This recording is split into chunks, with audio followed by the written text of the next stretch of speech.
I'm Elaine Lin. I'm with the Global Studies Center, and I'm also with the Islamic Studies Consortium. We are pleased that we could put this program together along with the Department of Sociology here at the University of Pittsburgh. I see many of our students here and many of our law students and members of the community. So this is, we can tell how important these topics are. I am going to introduce the moderator for the program, Dr. Mohammed Bamyeh. He is a professor of sociology at the University of Pittsburgh, and he's the editor of the International Sociology Review of Books. His areas of interest include Islamic studies, globalization, civil society, social movements, and revolutions. He is currently involved in studying the Arab revolutions, about which he lectured widely and published several articles since January 2011. Some of his books include Intellectuals and Civil Society in the Middle East, Anarchy is Order of Death and Dominion. He's also edited Palestine, America as a special issue of South Atlantic Quarterly. He's written many other several books as well. This is last week and this week are weeks that are full of news from the Middle East, and we'll likely continue to hear a lot more, which really brings up the importance of this event, which has to do with how we might, on the one hand, kind of enhance our knowledge of what is happening, on the other hand, try to understand something about the role of the U.S. Policy and policymakers in the region, as well as how one can become involved in ways other than influencing politics, such as an activist in civil society. But briefly, the World Social Forum, about which we'll hear later, is happening in Brazil under the theme Free Palestine this week. And it is the first meeting of this major world forum that is devoted to this issue. It also coincides with the Palestinian bid for membership as a state in the UN, about which there will be a vote in the General Assembly in the next couple of days. This comes on the heels of the Gaza war, the hugely destructive war that left an enormous amount of damage, as well as thousands of casualties of injured, as what, about 160 or so dead in Gaza. Not the first war in Gaza, but hopefully the last. We don't know yet, but it is one kind of war, relatively small, but not small for the people who went through it. But it did kind of end without a clear conclusion, right? That kind of shows the way forward. We do hope also the continuation of the Arab uprisings, the greatest, I think, rebellions in modern world history, that began in January 2011, December 2010, January 2011, and whose reverberations are continuing, right? And that has so far toppled a number of dictatorships in Egypt, Tunisia, Yemen, Libya, and soon it looks like Syria as well. Some peaceful, other not so peaceful, very complex dynamics we're having, we are confronting. Right now, most importantly in Egypt, where we have it seems that we're heading to what looks like a constitutional crisis, or the ultimate triumph of the revolution, depending on how you look at. But again, that brings up the question of how do we really look at these events, how do we analyze them, what kind of analytical tools do we need beyond what we hear in the newspapers. To help us make sense of all this, we have 4 speakers today, and I'll introduce them in the order in which they will speak. I'll introduce all of them right now, and then we'll invite them to the podium. First, we have Jules Lobel, who is the Bessie McKee Worther Endowed Chair at the University of Pittsburgh School of Law. Professor Lobel co-authored an award-winning book called Less safe, less free, why America is losing the war on terror. It's a book that won an award from the Roy Palmer Civil Liberties Prize for exemplary scholarship exploring the tension between civil liberties and national security. He's also the author of Success Without Victory, Lost Legal Battles, and The Long Road to Justice in America. And also he's the editor of several other books on civil rights, litigation, as well as on the U.S. Constitution. Next we'll hear from Ken Boas, who is an instructor in the English department. He's an Americanist. He's a long-time community activist. He was the former president of the Thomas Merton Center here in Pittsburgh. Has been involved in the Palestine-Israel issues for many years. Has organized lectures, films, panels on various issues on the region, the Middle East is, and just came back from a 2-week trip to the West Bank and East Jerusalem, which was a tour that was sponsored by the Israeli Committee Against House Demolition. And hopefully we'll hear more about their trip, as well as other dimension of his perspective later. Next we'll hear from Sami Hermez here, who is a visiting professor of contemporary international issues with UCIS, University Center for International Studies. He obtained his doctorate degree in January 2011 from anthropology at Princeton University. He's currently working on his manuscript, The War is Coming, Living Every Day in Anticipation of Violence in Lebanon. His research is concerned with questions of political violence, social movements, the state, memory, security, and human rights in the Arab world. He teaches courses on legal anthropology and violence, as well as on the Arab revolutions. He's also teaching 2 courses in the spring, the politics of culture and representation in the Arab world.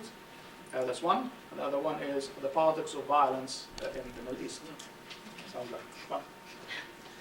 And finally, my colleague in sociology, Jackie Smith, who is a leading expert on transnational dimensions of social movements, including how economic globalization affects democracy and other aspects of society. Her current research looks at how the World Social Forum shaped activist alliances across race, class, nationality, and other differences. She has published widely in numerous books and articles on social movements, globalization, and democracy, and her research draws from her active participation in those movements, including the United States social movement. So I'd like to ask each of the panelists to speak for 15 minutes, maybe less, if they can manage, so that we can have enough time for discussion. So please, Jules.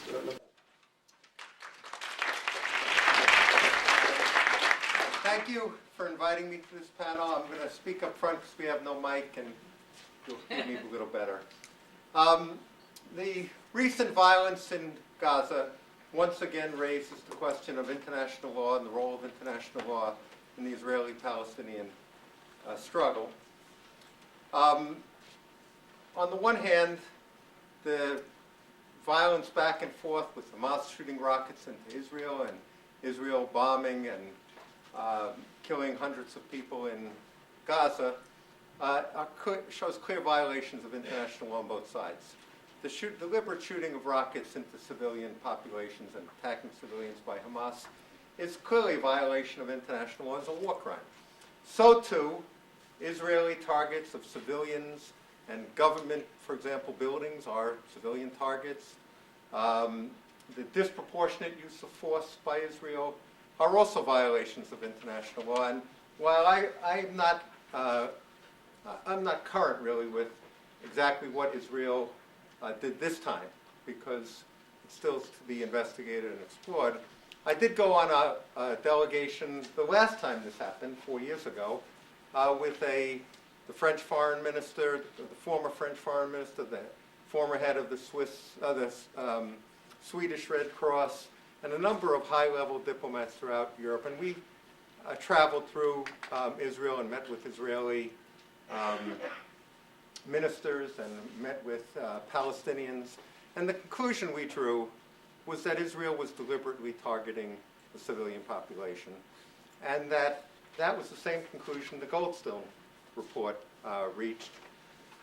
But what I really wanted to talk about today was not this tit-for-tat back-and-forth violence and the role of international law in it, but the underlying issue. Because this violence is going to continue. And what we've seen now is just one episode in an ongoing episode, an ongoing trend towards increasing violence in this area. And it's going to happen again. Even if there's a ceasefire that holds for a few years, it'll happen again.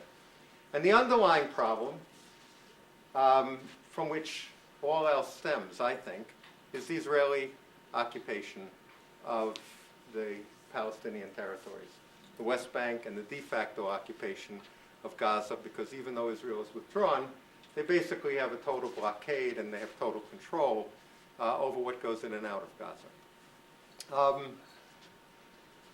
So the question that I want to raise today and talk about for 10 minutes, it's something one could talk about for an hour or 45 minutes, but I'll try to keep it to 10, is the status of the Israeli occupation under international law. And the argument I want to make is that it is not simply that Israel is committing human rights violations in the occupied territory.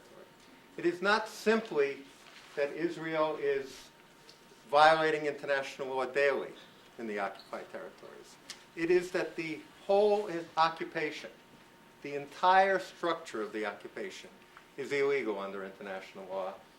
And every day that it continues this illegality, and it is illegitimate. Now, why do I say that?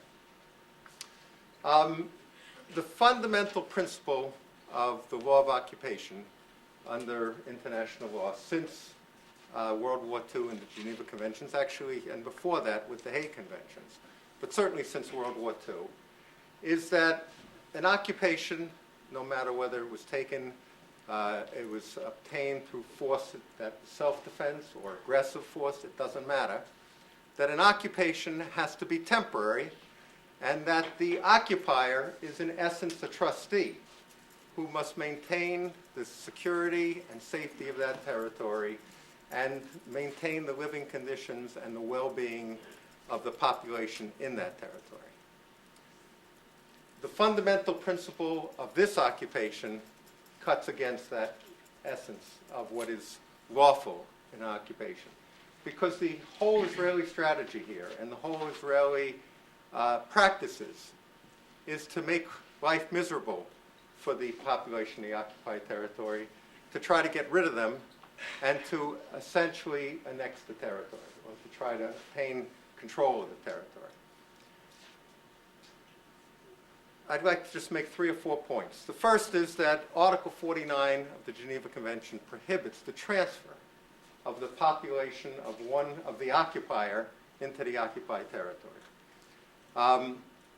Now, Israel, by the way, claims, the Israeli government has always claimed that the Geneva Conventions do not apply. That claim is rejected by every nation in the world. But Israel continues to claim it because they say that it doesn't apply because we just happened upon this territory and it wasn't the sovereign territory of any other state, and therefore it's not covered by the Geneva Convention. As I said, every other country in the world rejects this, but Israel continues to maintain this.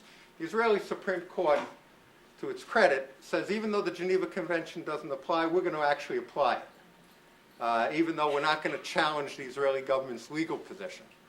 But we're still going to apply it as a humanitarian principle. So Article 49 of the Geneva Convention says you can't transfer your own people into the occupied territories because that would change the demographic of the occupied territory and would be evidence that what you're really trying to do is annex it and take it over. Well, we know, and I don't have to go through all of the evidence, that over the past 45 years of the occupation, that's exactly what Israel has done. It has transferred hundreds of thousands of Israeli citizens into the occupied territories. Israel claims that that's not covered even if the Geneva Convention does apply, which it doesn't apply according to Israel, but it's not covered because it's only when the state actually transfers the people. It's not when the people just happen to get up and move on their own. Now, of course, nobody accepts this claim either. The whole world rejects that claim. In fact, in the statute of the International Criminal Court, with this in mind, the statute says it's a war crime to not only directly transfer your population into occupied territory, but also to indirectly do it, which is precisely what you could say, if, at the best case, is what Israel's doing.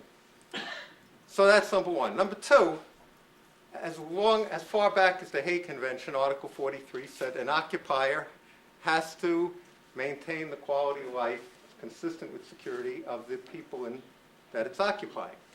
It's, in essence, occupying it in trust for those people.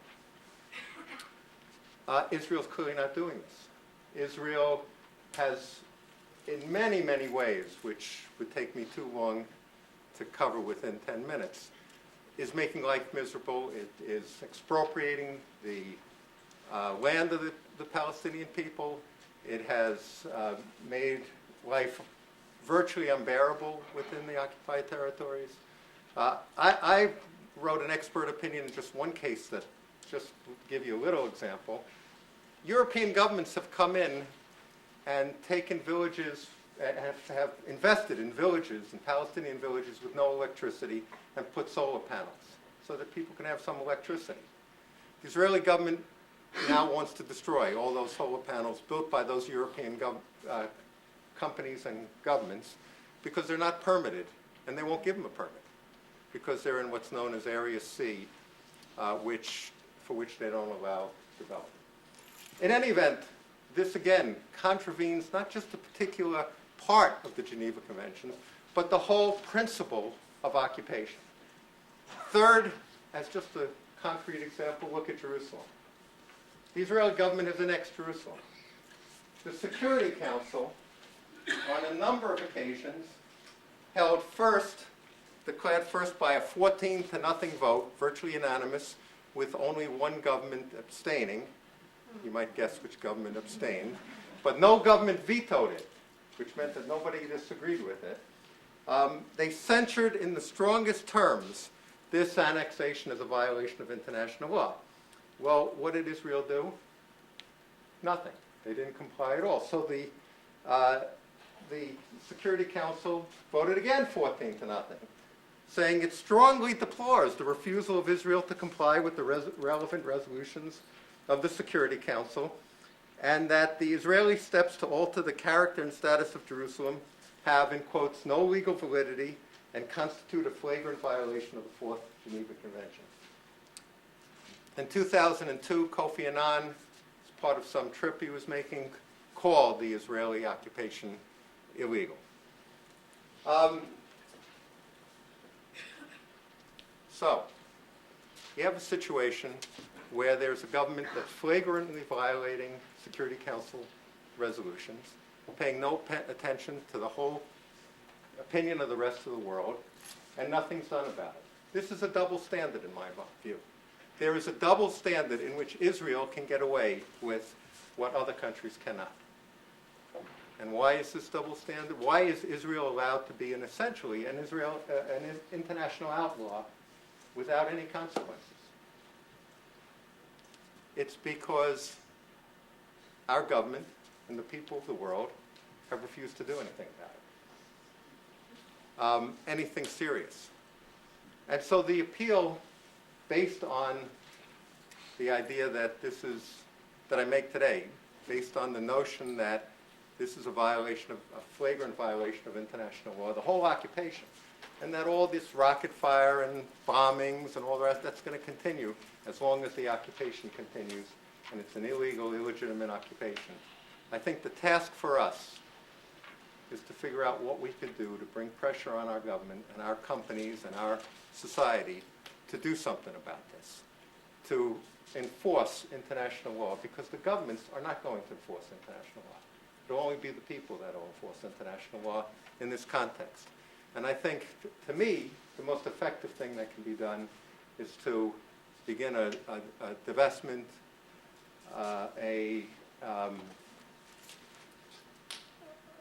refusal, what?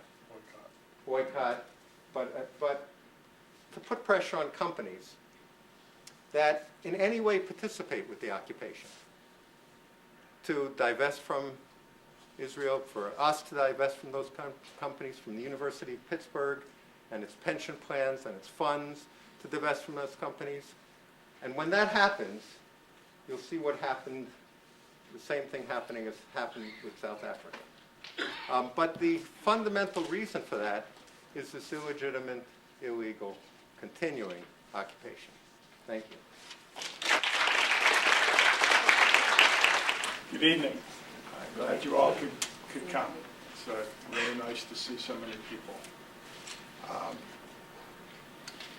So I'd like to talk about a couple of issues tonight, and there'll be some overlap with what Jules said, and probably all four of us will have some of the same things to say.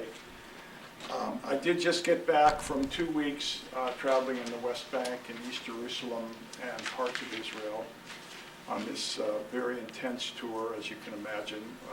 We were there 2 days and the Gaza conflict started. Louder, please. We were there 2 days and the Gaza conflict started. Yet, while we were in the West Bank, the effects were somewhat mitigated by the spirit of the people, the demonstrations we got into, the many, many Palestinian organizations that we met with and talked with. Elaine asked me not to bring my old carousel slide projector. I would have brought my 200 slides of the trip, but instead I'll just give you some thoughts. I want to talk about, first of all, Israeli intentionality over the last number of decades. You don't have to spend a lot of time in the West Bank to understand what Israel's intentions are for the Palestinian people and for their land.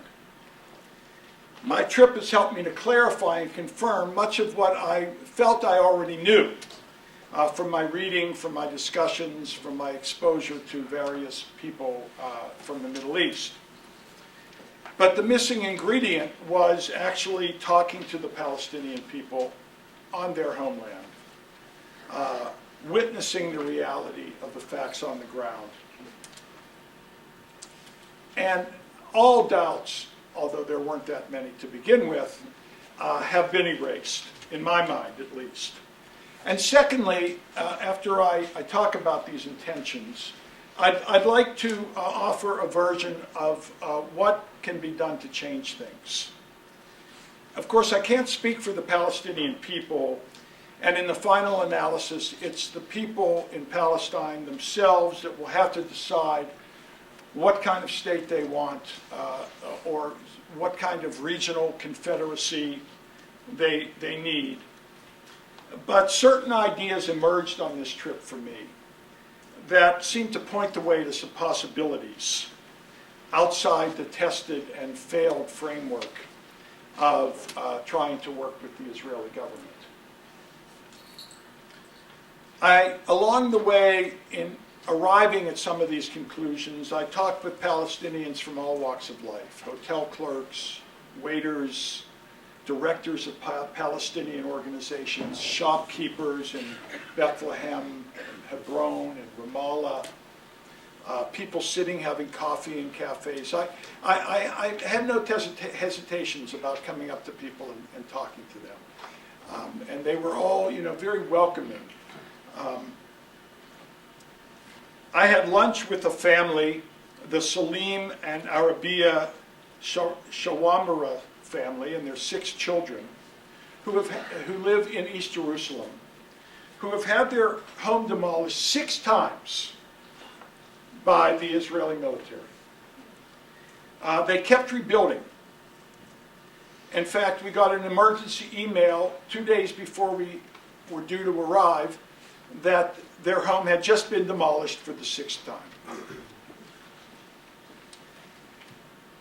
They refused to move from their land. They didn't understand how they could be treated so badly, so inhumanely. Arabia said to me, we are the weak side. They are the strong side. But it doesn't mean we have to kill justice. Salim said, without anger, with a kind of incredulity at such behavior, I know what they want. They want an empty land, but we are not going to give it to them. As I said, one doesn't have to be on the West Bank for very long to realize certain truths about Israeli intentions. And it doesn't take very long to realize the spirit of the people on that land. And it's inspiring. And one thing that the Israeli relentless policies of removal and theft cannot remove or steal is that spirit. So let me talk a little bit about these intentions as I see them. And of course, as many others do as well. Israel has developed and refined policies to disperse, imprison, and impoverish the Palestinian people in a relentless effort to destroy them as a nation.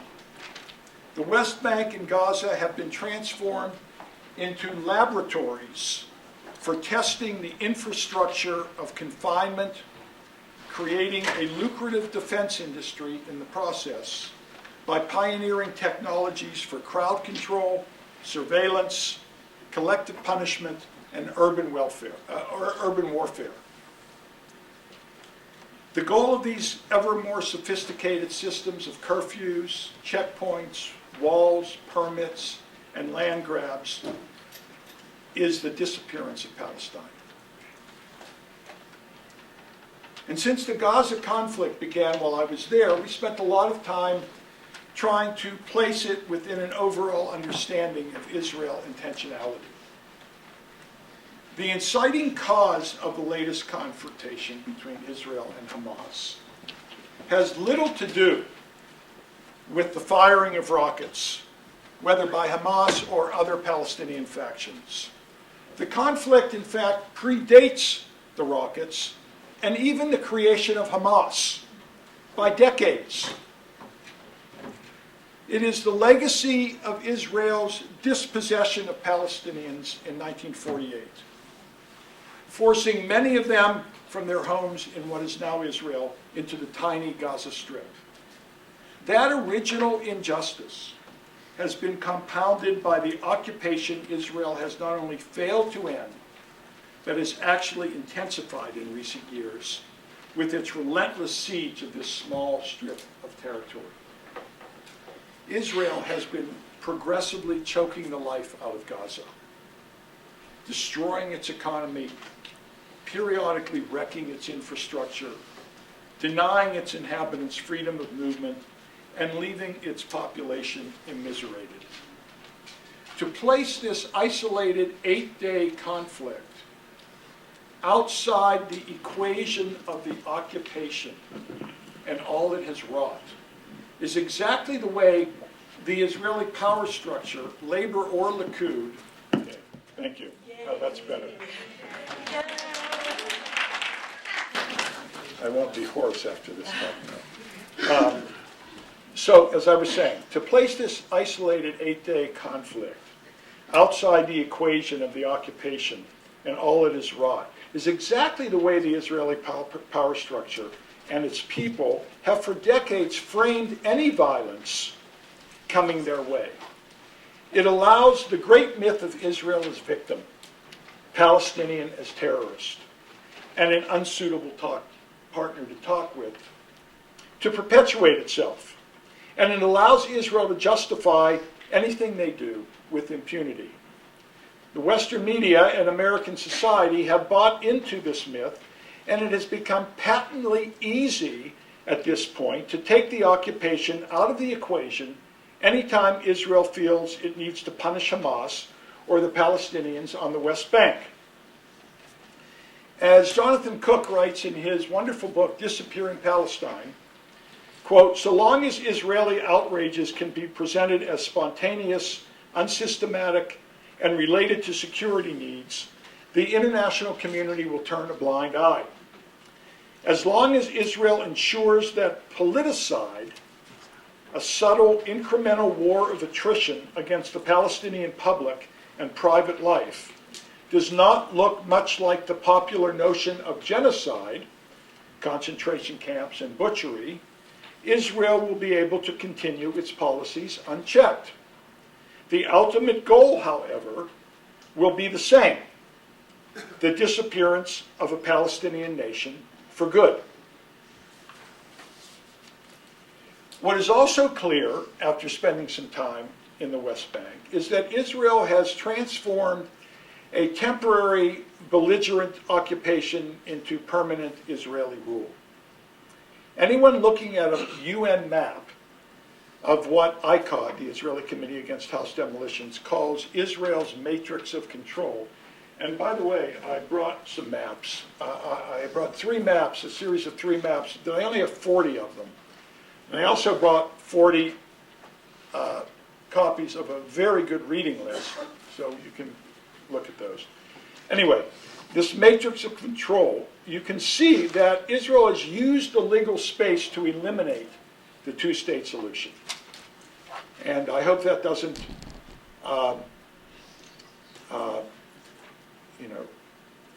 disillusion your hopes. But it's Israel's deliberate, decades-long campaign of systematically creating facts on the ground has, as it was intended to do, foreclosed any viable Palestinian state, while incorporating Judea, Samaria, and East Jerusalem into Israel proper. All that is left are a few minor mopping up operations, displacing another community, completing a piece of the wall here, adding another Israeli highway there, thickening the settlements by adding thousands of new housing units, continuing to kill and imprison Palestinian leaders and activists. Even the pretense of negotiations brokered by an even-handed America has been abandoned. Israel seeks to transform the physical and demographic landscape of the occupied Palestinian territories in ways that correspond to a vision of a greater land of Israel under Israel sovereignty. They call this, and they use this in their own documents, Judaization of the territory. There are many, many more details I could get into around this, but we don't have the time. With the end of the two-state solution, which, while still being talked about in Palestine and certainly still being talked about in America, is virtually unviable given the facts on the ground, only 3 options remain.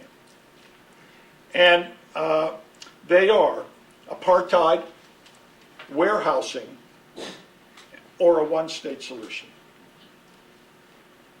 The first is preferable to Israel, that is apartheid, and to its American patron, which is why the slogan, "Any solution must be negotiated," is its mantra, as if Israel has genuinely negotiated in good faith over these many years, as if the PA is a negotiating partner with genuine leverage to pursue Palestinian national interests, as if the U.S. genuinely played the role of an honest broker.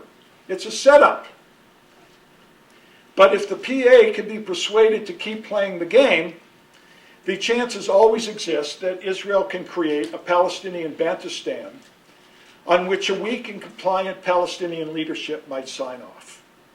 So far, that strategy appears to be working, especially if the PA relinquishes territorial claims in favor of economic benefits, Israel's notion of an economic peace. The term apartheid is not merely a contentious political slogan.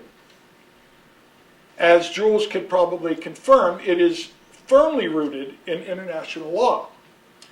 The crime of apartheid, as it is described in international law, consists of inhumane acts committed in the context of an institutional regime of systematic oppression and domination by one racial group over another. That Israel has imposed a regime of apartheid on the occupied territories has been reaffirmed by many international bodies.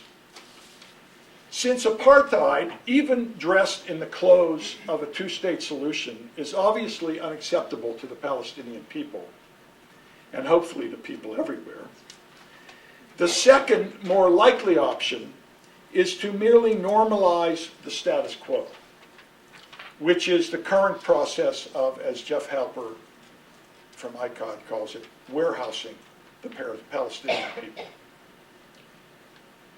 Indeed, with the Palestinians pacified, their leadership co-opted, and no political process in the offing, and with the successful Israeli campaign of deflecting international attention to Iran, the danger is that the Palestinians of the occupied territory will be warehoused. They will be permanently locked into areas A, B, Gaza, and the ghettos of East Jerusalem. The key thrown away, the inmates being fed by the international community, as they are today. Signs are that this strategy is in its final stages of implementation. Plans to formally annex Area C, which if you have that map in front of you, you can see is huge and represents 62% of the West Bank. 62%. Filled with Israeli settlements and includes the entire Jordan Valley, which is, while the Judean desert, and I was through the Jordan Valley, if irrigated properly, is one of the most fertile soils in the entire Middle East. It is under the complete control of the Israelis, and they have been transferring Palestinians out of there for years now. There are a few left, not very many, and they have nothing because they have no water. But the Israelis have planted, and I still see this in my mind's eye as I'm speaking, miles of date farms and vineyards and acres of beautiful crops. Everything is green, surrounded by settlements. So it's an area that has been tempting for the Israelis for a very, very long time, and now they have it.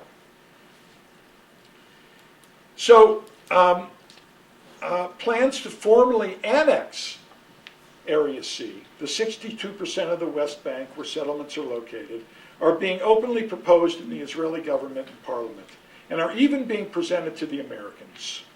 Israel will then claim that it has no interest in ruling over areas A and B, the enclaves run by the PA, and which contain 95% of the Palestinians of the West Bank. So by annexing Area C, Israel will claim, what will they claim? They will claim the conflict is over. Surely it realizes there will be some squawking over this from the international community. But so it was when East Jerusalem was annexed in 1968.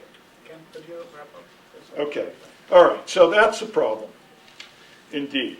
I wanted to propose a kind of nonviolent, massive resistance, which I talked about, but I won't go into those details. But what can Israel do with massive nonviolent resistance in the West Bank and Gaza? They can't shoot these people down. They can't bomb them because the entire world would be up in arms, including the Israeli people themselves. Nonviolent people, you're shooting down, you're bombing. I mean, it's easy to do when rockets are flying into Tel Aviv, but not when 100,000 people are marching down the street without any violence. So while the separation wall encloses the Palestinians into a Bantustan-like life, on another level, it encloses the Israelis as well. Running through the collective reality of the Israeli people is a knowledge, however much in denial they may be about it, that they are able to live such a good life only at the expense of an entire people who are their neighbors. This cannot stand. Frantz Fanon once wrote, "A colonial society cannot bomb and inflict violence on the colonial subjects and remain psychologically healthy. As long as the occupation continues, Israel cannot be free." So let me just finally say this. Israel is not the enemy. Peace and a resolution of the conflict will not happen if we frame it this way. Fear, racism, privilege, power, and the wrong stories are the enemies. Nonviolent resistance, a real understanding of the realities of the occupation and its effects, is a long process that must conform to human rights, international law, and represent both the national and individual rights of both people. But it is a process that can begin to break down the myths that have allowed this situation to continue. My second day on the West Bank at Bethlehem University, I met a young woman, a student, an English major, who hoped to become a teacher. A bright young woman who said she would never leave Palestine, her home. But she had never been to Jerusalem, just 15 minutes away, because she refused to go to Israeli authorities to try to get a permit to travel there. She said, "I won't put this basic right in the hands of the Israelis. I won't give them that kind of power over my life." She said she would rather never see Jerusalem than get on her knees to them and beg for a permit to go to her own holy capital city. She was calm and dignified and not angry. She had transformed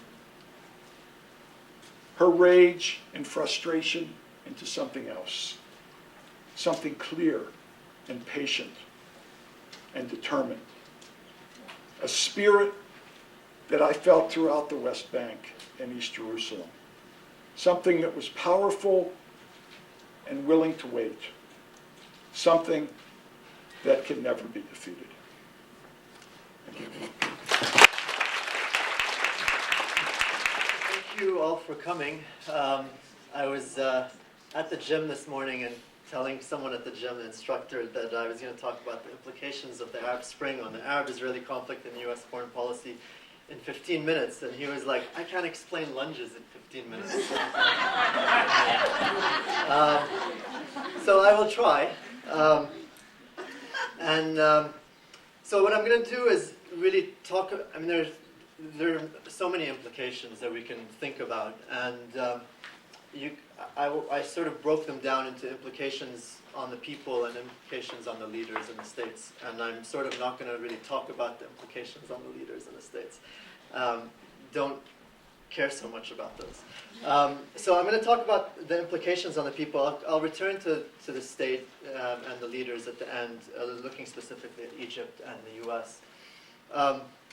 But first, there's a sense, I guess, if you, with the Arab revolutions, if you think about the sort of principles or the kind of drive that drove these revolutions was dignity, freedom, and social justice.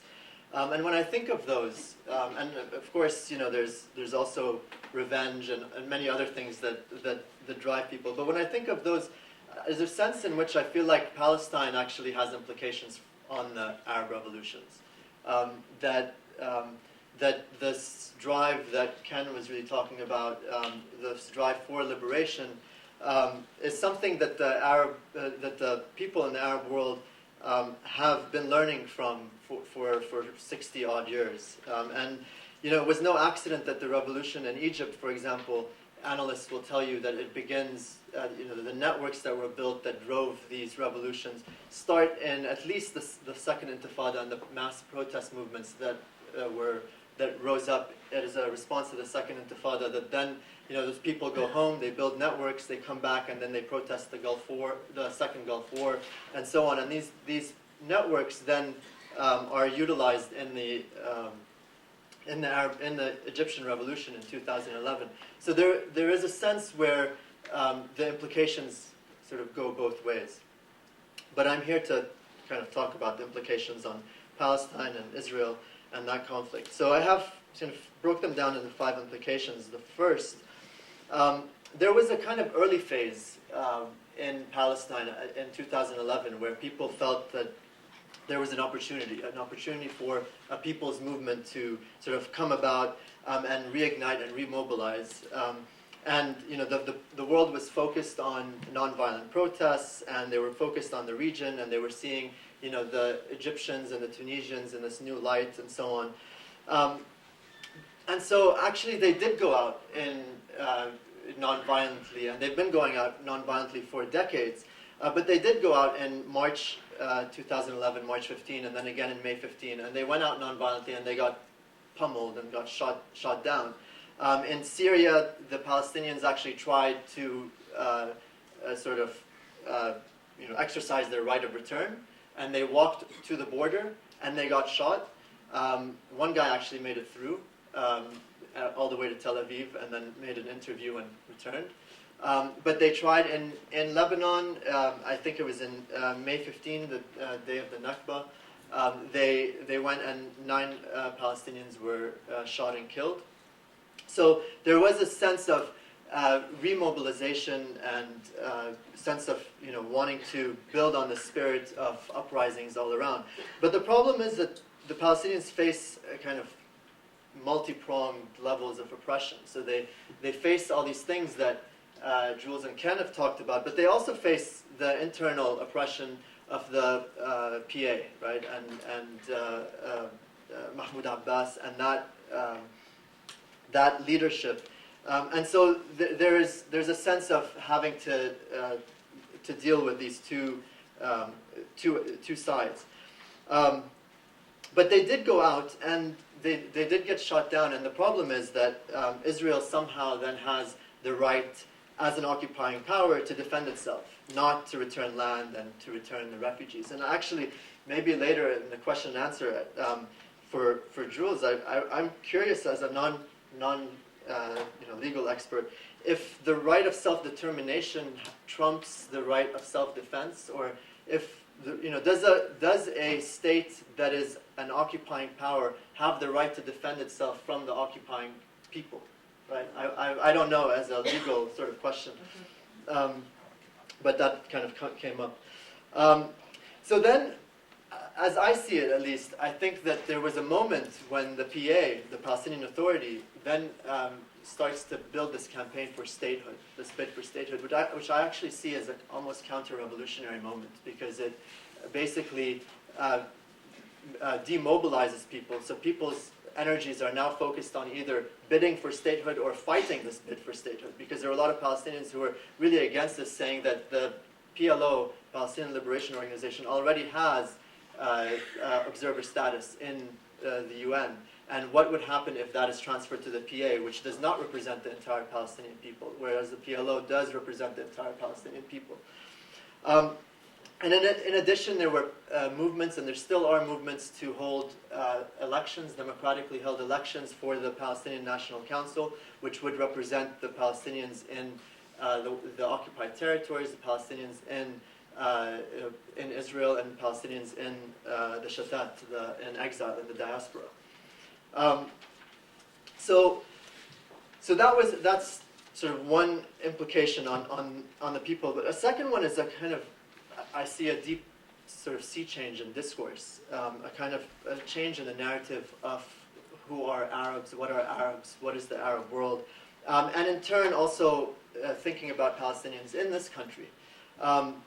If Egyptians are allowed freedom, dignity, and social justice, what about Palestinians, right? If it's no longer easy to really hide this Palestinian oppression, and more people are kind of waking up to that in this country and elsewhere. And you see movements in the U.S.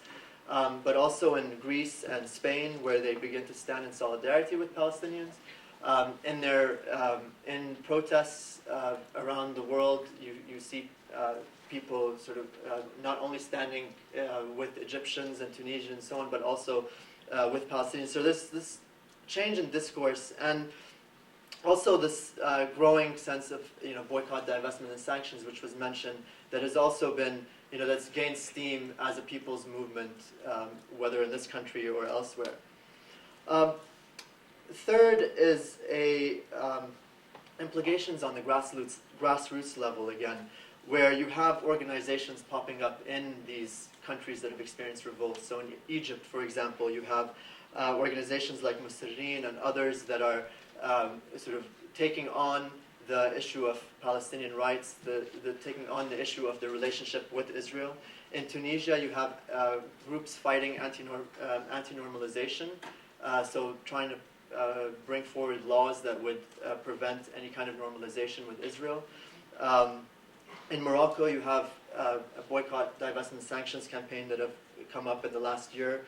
But also in Kuwait and Qatar, in places where you haven't seen revolts, you've started to see people organizing around Palestine, which you really, you had seen up until 1990 in the Gulf, but then after that there was a lull after the first Gulf War.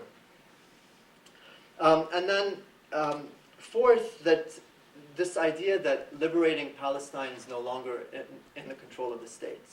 That people want to resist in ways and don't want to be under the control of Assad or Mubarak or these rulers and are told how to resist. That they want to discover their own ways. And so this is one of the reasons why I was thinking of the implications on the people rather than the states, because I feel like there is a space today rising from the revolts that's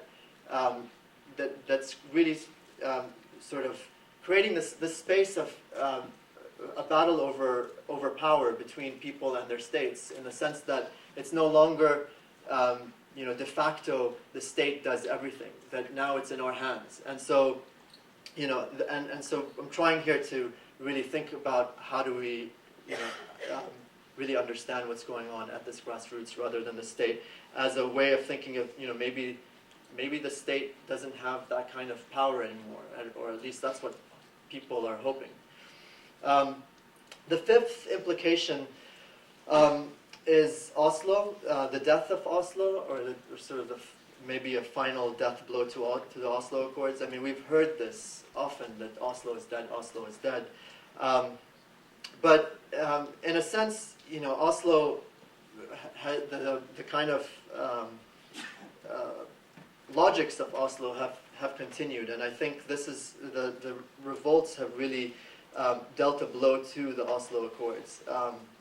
The Palestinians are once again thinking about how to struggle as a collective, as people in the occupied territories in Israel and outside, and thinking about these demands that people, if we're thinking anew about the Arab world, then we have to think anew about Palestine as well. And if we're thinking about equality and dignity and freedom and justice and all these things for Arabs, then what, as I said earlier, what does this mean for Palestinians? So people are kind of realizing this as a kind of positive development from the spring. So this is that kind of final implication I want to talk about, is this death to Oslo, and we can talk a bit more about what that really means. How do you think about the two-state solution outside of Oslo, and not as Oslo, and those peace accords? I mean, just thinking about peace treaties and really, to understand Palestine and Israel, it's really important actually to understand the history of this country and the kind of settler colonial experience here. But how peace treaties are used in situations of conflict as a kind of land grab. And you see that this situation in Israel, where there is a kind of land grab through Oslo, that between 1994 and 2012, the land that Palestinians have lost is far greater than any time previously. So there's just an interesting tangent to think about what Oslo has meant for the Palestinians. So just finally, at the state level, and I have, I think, a few minutes. At the state level, when it comes to Egypt, there's Egypt and Syria are really the two key players to watch here. And Syria would definitely not be able, I could not discuss that in 15 minutes.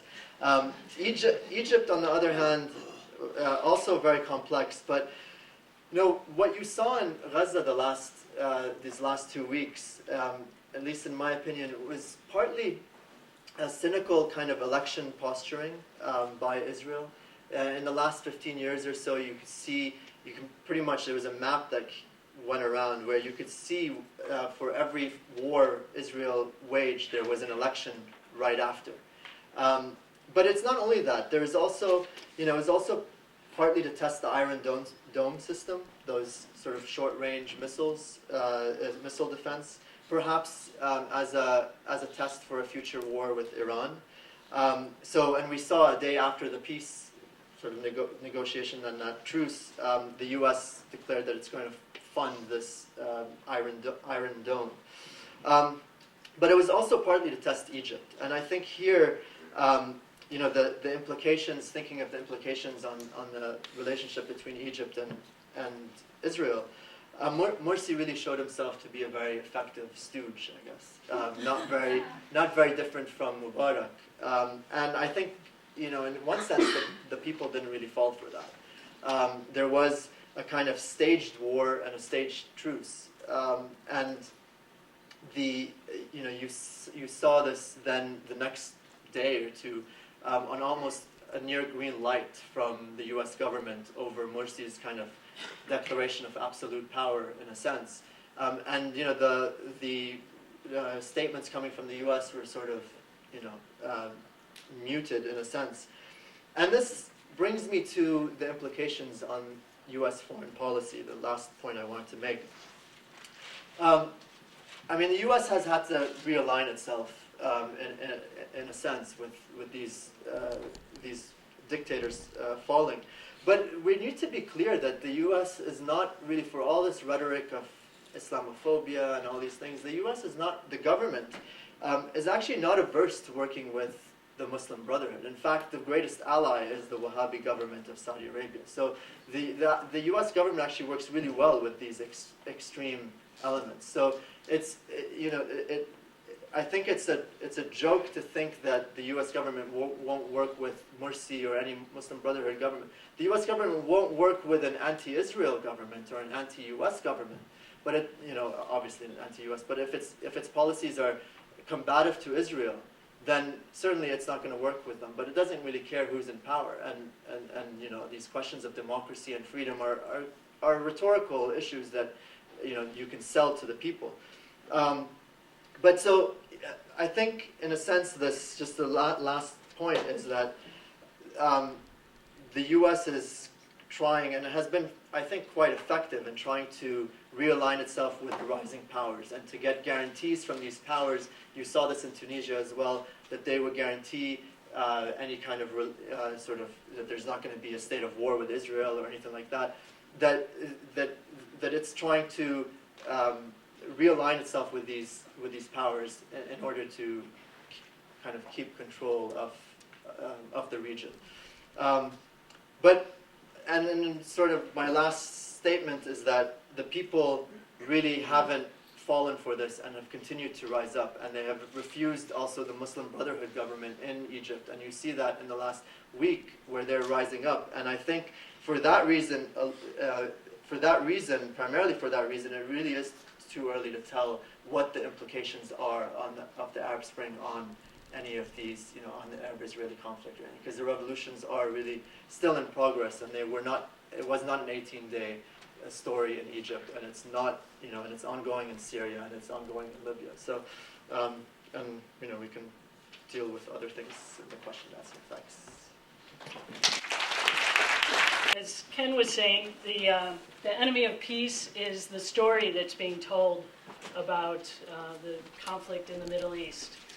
And as I think all the presentations showed, our existing institutions, international law, the United Nations, states, the Oslo Accord, are impotent in getting Israel to stop violating the rights of Palestinians. And so in light of this, it's difficult to really see a source of hope. But I think tonight as we come together to look at yet another instance of what is escalating and senseless violence in the Middle East, I'm very hopeful. And I'm hopeful because there's a new kind of story that's being told, and Sami started to tell it. It's a story of resistance and growing resistance, and resistance that's growing, I think, faster than the intensity of violence that Israel is waging on Palestine. So what's happening is people are coming together to tell a different story about what it means to bring peace to the Middle East. They're not waiting for states to solve the problem. They're coming together to solve the problems themselves, from the communities, from the grassroots up. So not waiting for the top-down solutions, but really to build peace from the ground up. And this is what gives me hope. They're not talking about a one-state, two-state solution, but they're saying, how can we bring human rights, not just to Palestine, but to all of humanity? How can we get states, not just Israel, but all states, to stop the violence that they're bringing in increasing levels to their people? And so the story I want to talk to you about is really outside of the Middle East. It's happening in Brazil, in Porto Alegre, starting today. There's thousands of people gathered from 36 countries around the world in what's called the World Social Forum Free Palestine. And this event is really about bringing together folks who are working on building and telling and expanding the hope around a different kind of story and a different kind of solution than peace movements and popular struggles have been working towards in the past. And again, it's a really bottom-up approach to bringing peace and really bringing a different kind of world to the fore. So the World Social Forum Free Palestine is, I think, one of the most important developments in this conflict in a long time. And it's because it's part of the World Social Forum process, which I see and other analysts have noted is really one of the most important political developments of our time. And you'll say, why is this the case? I've never heard of this. Shouldn't it be in the newspapers? And it's not in the newspapers because it's so important. So I hope that I'll inspire you to go and learn some more about it. The World Social Forums have brought together literally millions of people around the world since 2001 when they began in Porto Alegre, Brazil, around the slogan, "Another world is possible." And the forums are about bringing people, social movements together, not governments, to envision a different kind of world and to figure out how to get there and to build networks and power for popular movements to move the world in a different direction. The only kind of guiding principles that call people to this process are an opposition to neoliberal globalization, to the kind of economic globalization that's been dominant in the world for the past 30 years or so. It's an opposition to militarism, patriarchy, and hierarchies of all kinds. So this is the uniting force behind these millions of people coming with very different ideas and motivations and visions about what kind of world they want. And the social forums are unique for social movements because they're not about putting forward a particular political platform or building a united front around a common agenda, but they're really about dialogue and learning and recognizing that we may not share a common understanding of where we're going, but we have some common values and principles that we can use to bring us together and move along a path together. The forum has been important also in helping bridge global local divides and encourage people to talk across national and other differences. And so the kind of learning that we're seeing in these spaces is pretty intense and amazing. And really it's about helping people see how their local conditions are connected to global processes. and global politics, so that they can understand the connections between their experiences, or our experiences in one part of the world, and how they're linked to the experiences in other parts of the world. In other words, it's an attempt to help people see how we're connected in a system. So what's interesting and important about the World Social Forum Free Palestine is that it's calling people together to build solidarity around an analysis of the Palestine conflict that's linked to these larger processes of global capitalism, neoliberal globalization, as well as militarism, patriarchy, and hierarchies. So building unity in these struggles and joining in an opposition to economic exploitation that is really at the heart of Israeli policies in Palestine. The theme, "We are all Palestinians," is a common refrain among the folks that are down in Porto Alegre for the World Social Forum this week.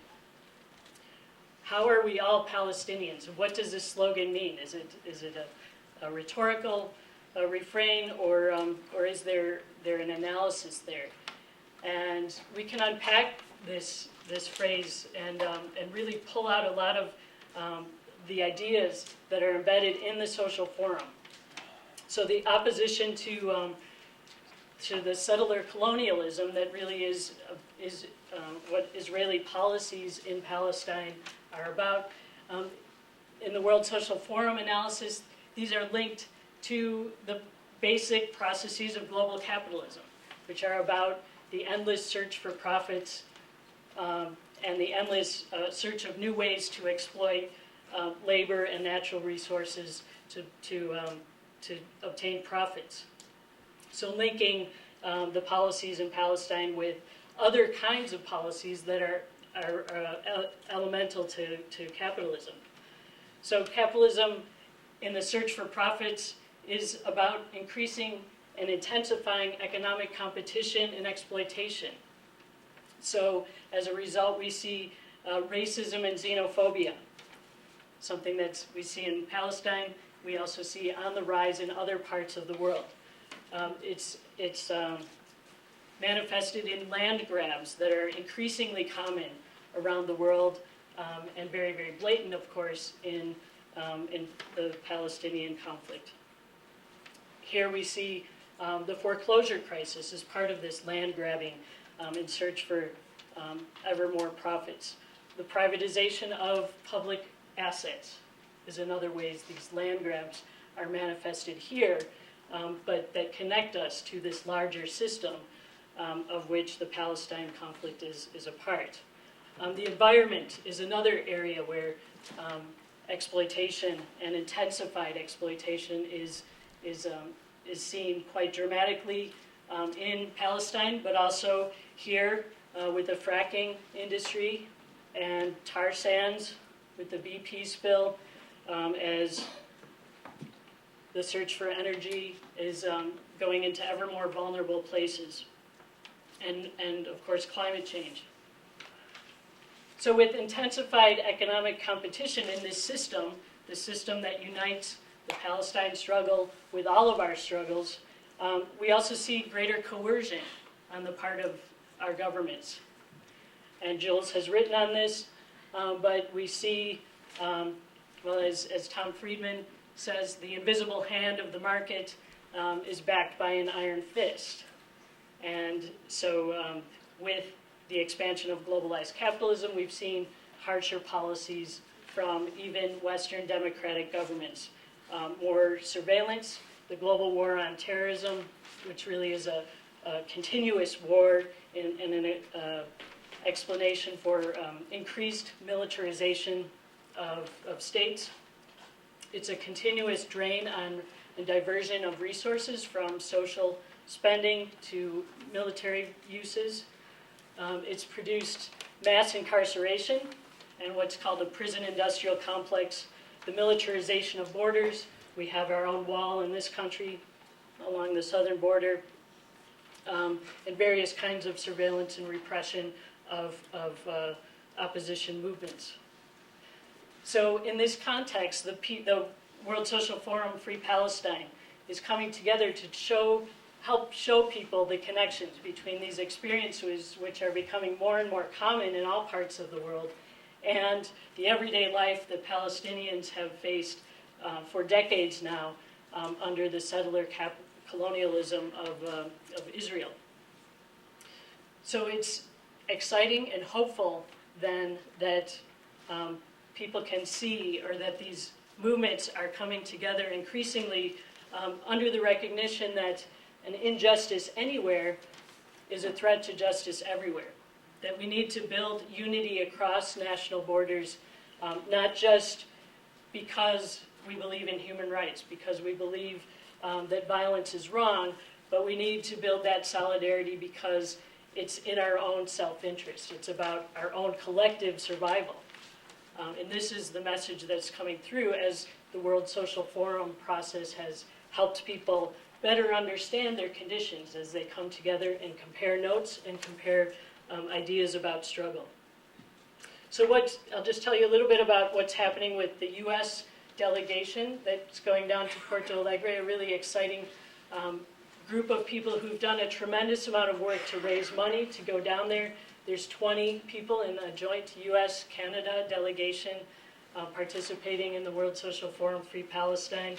And they've done an incredible amount of work to both raise awareness on their own parts, but also within their organizations in the larger movement, and attempting to really confront this really important divide in the U.S. left, where we can't talk about Israel and Palestine and continue to work together as a left.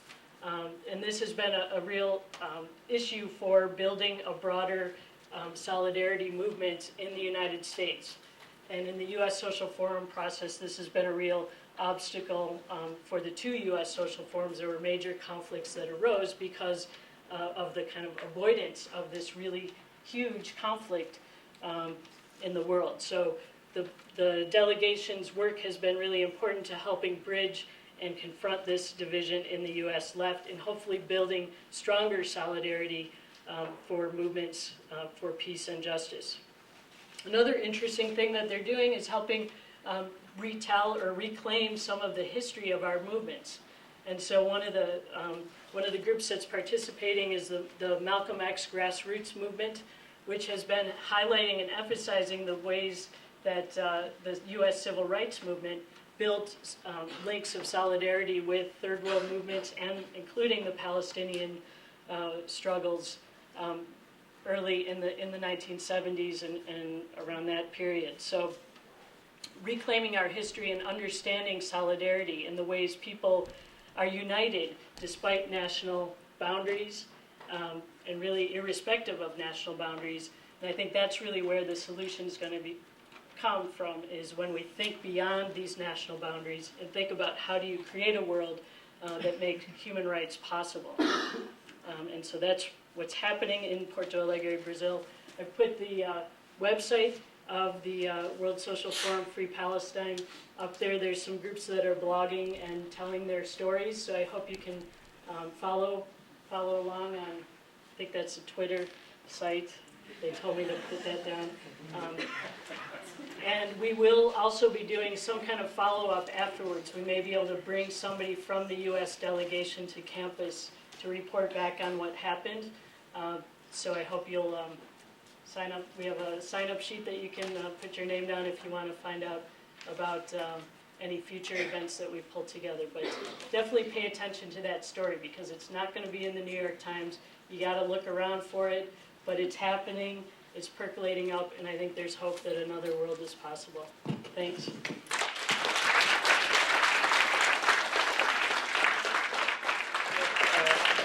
On that note, I'm sure that there are many more questions remain. Many people want to speak. This does not need to be the only forum about this problem. And I'm sure there should be other kind of opportunities for us to kind of continue this. But I'd like to just say one final thought at the end. I'm sure we have learned a great deal tonight. I have learned a great deal. But I think the thought that I want to really just leave with is the fact that we are in a historical period right now. There are grand transformations happening in the Middle East. We're moving into a region that is going to be increasingly more governed by its people rather than in the old-fashioned ways. And the overwhelming sentiment of those people is pro-Palestinian and understands and sympathizes with the plight of the Palestinian. So business as usual is not going to continue. Right? And that means that we are going to need a new imagination. We can't stay with the old politics. And also we need to listen to the voice of the people. Not in this country, not necessarily. And the problem is not going to be resolved here, I think. But it will be resolved over there. And partially here. And what we can do here can help, right? But it is not going to be what kind of resolves it. But ultimately, it is going to be an international kind of issue, as it is right now. Okay. Thank you all. Thank you.